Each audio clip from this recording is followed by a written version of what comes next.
Good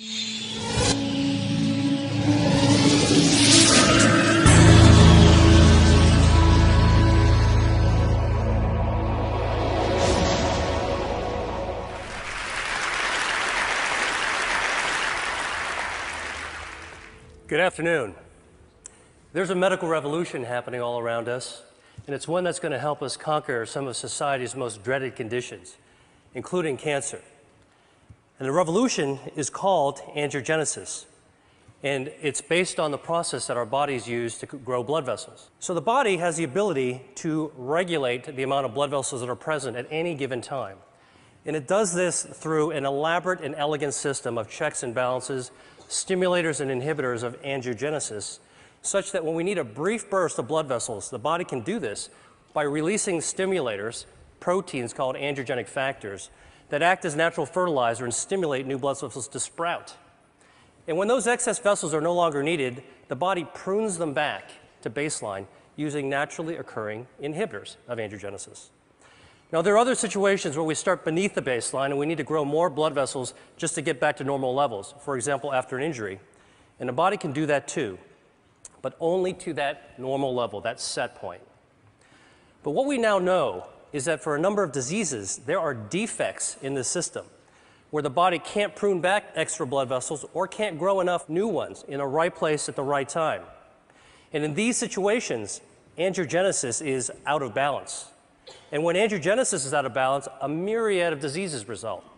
For example, insufficient angiogenesis, not enough blood vessels, leads to wounds that don't heal, heart attacks, legs without circulation, death from stroke, nerve damage. And on the other hand, excessive angiogenesis, too many blood vessels, drives disease, and we see this in cancer, blindness, arthritis, obesity, Alzheimer's disease.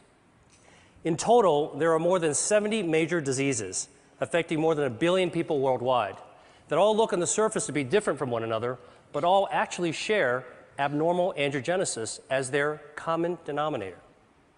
And this realization is allowing us to reconceptualize the way that we actually approach these diseases by controlling angiogenesis. Now, I'm going to focus on cancer because angiogenesis is a hallmark of cancer, every type of cancer. So here we go. This is a tumor, dark, gray, ominous mass growing inside a brain. And under the microscope, you can see hundreds of these brown-staining blood vessels, capillaries that are feeding cancer cells, bringing oxygen and nutrients. But cancers don't start out like this. And in fact, cancers don't start out with a blood supply.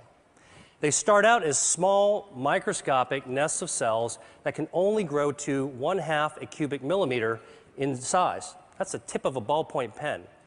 Then they can't get any larger because they don't have a blood supply, so they don't have enough oxygen or nutrients. And in fact, we're probably forming these microscopic cancers all the time in our body.